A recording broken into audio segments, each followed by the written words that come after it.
আসসালামু আলাইকুম দর্শক। 16 ফেব্রুয়ারি প্রধান উপদেষ্টা ডক্টর মোহাম্মদ ইউনূস ঘোষণা দিয়েছেন, আমরা আইন করে দিয়েছি এখন থেকে পুলিশ ভেরিফিকেশন লাগবে না। নতুন পাসপোর্ট আবেদনের ক্ষেত্রে কোনো পুলিশ ভেরিফিকেশন লাগবে না। অনলাইনে যাচাইকৃত জাতীয় পরিচয়পত্রের তথ্যের ভিত্তিতে আবেদনকারীকে নতুন পাসপোর্ট দেওয়া হবে। এটিসহ 4টি নির্দেশনা উল্লেখ করে প্রধান উপদেষ্টার কাছে 17 ফেব্রুয়ারি একটি সারসংক্ষেপ পাঠিয়েছে স্বরাষ্ট্র মন্ত্রণালয়। প্রধান উপদেষ্টার প্রেস উইং এ তথ্য জানিয়েছে।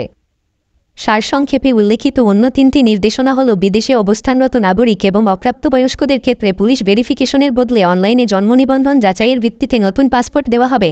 পাসপোর্ট পুনঃইস্যুর ক্ষেত্রে বিদ্যমান পাসপোর্টের সঙ্গে মৌলিক তথ্যের পরিবর্তন হলে জাতীয় পরিচয়পত্রের তথ্য দিয়ে পাসপোর্ট নবায়ন করা হবে এবং পাসপোর্ট আবেদনের তথ্য জাতীয় পরিচয়পত্র ডেটাবেজ বা জন্মনিবন্ধন ডেটাবেজের সঙ্গে যাচাই করা হলে তা বাংলাদেশ পাসপোর্ট আদেশ 1973 এর 5(2) ধারার উদ্দেশ্য পূরণকল্পে প্রয়োজনীয় তদন্ত সম্পন্ন হয়েছে গণ্য হবে।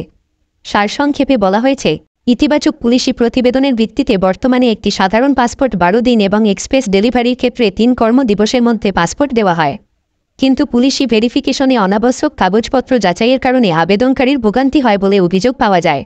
স্বরাষ্ট্র মন্ত্রণালয় জানায়, বর্তমানে দেশ বিদেশের পাসপোর্ট অফিসগুলোতে প্রতিদিন গড়ে 25 থেকে 28 হাজার পাসপোর্ট প্রিন্ট করা হয়। সাথে থাকার জন্য ধন্যবাদ দর্শক। আসসালামু আলাইকুম।